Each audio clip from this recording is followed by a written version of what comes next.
সুধী বৈষ্ণব ভক্তবৃন্দ, প্রণাম রইল আপনাদের চরণে। প্রণাম জানাই শ্রী গুরুদেবের চরণে। প্রণাম জানাই অনন্তকোটি বিশ্ব ব্রহ্মাণ্ডের নায়ক শ্রী ব্রজেন্দ্র নন্দনের চরণে। সুধী বৈষ্ণব ভক্তবৃন্দ, আজ আমরা ভাগবতের একটি শ্লোক শ্রবণ করব। স্কন্দ হচ্ছে 1, অধ্যায় হচ্ছে 2, শ্লোক সংখ্যা হচ্ছে 12।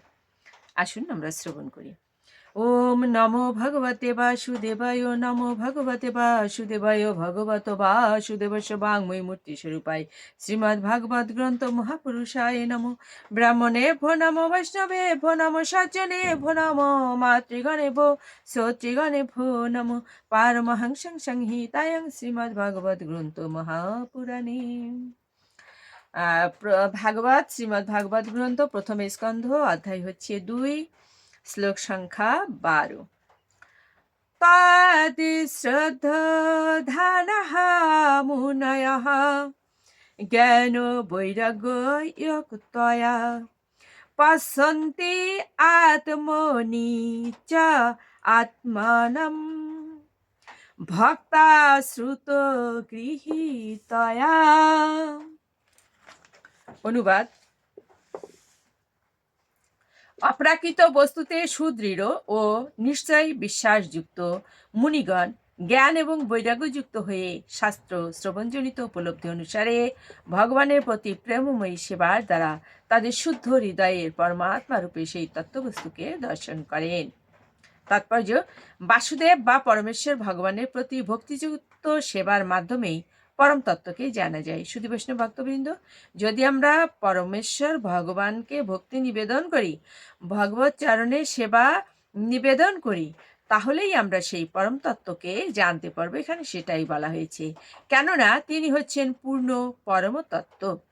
ব্রহ্ম হচ্ছেন তার দেহ নির্গত রশ্মিচ্ছটা এবং পরমাত্মা হচ্ছেন তার আংশিক প্রকাশ। তাই ব্রহ্ম উপলব্ধি অথবা পরমাত্মা উপলব্ধি হচ্ছে পরম তত্ত্বের আংশিক উপলব্ধি। 4 শ্রেণীর মানুষ রয়েছে: কর্মী, জ্ঞানী, যোগী এবং ভক্ত। কর্মীরা হচ্ছেন জড়বাদী, কিন্তু অন্য 3টি শ্রেণীর মানুষেরা অধ্যাত্মবাদী। সর্বশ্রেষ্ঠ অধ্যাত্মবাদী হচ্ছেন ভগবত ভক্ত, যারা পরমেশ্বর ভগবানকে উপলব্ধি করতে পেরেছেন। দ্বিতীয় স্তরের অধ্যাত্মবাদী হচ্ছেন তারা যারা পরমেশ্বর ভগবানের অংশ প্রকাশ পরমাত্মাকে আংশিকভাবে উপলব্ধি করেছেন। আর তৃতীয় শ্রেণীর অধ্যাত্মবাদী হচ্ছেন তারা যারা সেই পরম পুরুষের চিন্ময় রশ্মিচ্ছটা দর্শন করেছেন। ভগবদ গীতা এবং অন্যান্য বৈদিক শাস্ত্রে নির্দেশিত হয়েছে যে পরমেশ্বর ভগবানকে জ্ঞান এবং বৈরাগ্যযুক্ত ভক্তির মাধ্যমেই কেবল জানা যায়। সুধী বৈষ্ণব ভক্তবৃন্দ, অপূর্ব সুন্দর কথা আমরা শ্রবণ করলাম, তবে বারবার শ্রবণ করতে হবে, তাহলে এটা সহজ হয়ে যাবে। যেহেতু শাস্ত্রের কথা একটু কঠিন তো বটেই। তো সুধী বৈষ্ণব ভক্তবৃন্দ, আপনি যখন মিশ্রি গ্রহণ করবেন, তখন সেটা কিন্তু চোষণে আপনি সেই স্বাদটা পাবেন। আর যখন আখ ভক্ষণ করতে চাইবেন, তখন আখকে কিন্তু সরাসরি গিলে ভক্ষণ করা যায় না, একে চিবিয়ে তারপরে সেই রসটা পান করলেই তার আস্বাদটা গ্রহণ করা যায়। তো শাস্ত্রীয় কথাটা এমনই, এটা মিশ্রি বা আখের মতো।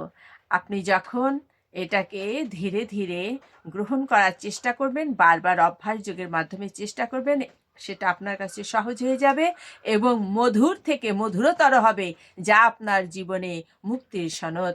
শুধু বৈষ্ণব ভক্তবৃন্দ, আসুন আমরা প্রতিনিয়ত ভগবত চরণ স্মরণ করি, ভগবত চরণে সেবা প্রদান করি, আর এই শাস্ত্রগুলো বারবার শ্রবণ করতে থাকি অথবা পাঠ করতে থাকি। শুধু বৈষ্ণব ভক্তবৃন্দ, আপনাদের দীর্ঘায়ু এবং সুস্বাস্থ্য কামনায় এবং ভগবত চরণ যাতে সকলে আমরা লাভ করতে পারি, এই প্রার্থনায় প্রভুর কাছে।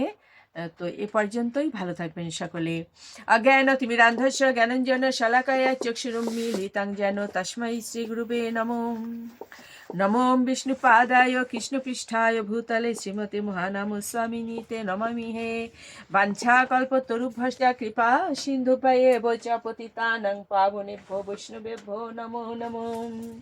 ওম নমো ভগবতে বাসুদেবায়, নমো ভগবতে বাসুদেবায়। ওম। তৎসৎ।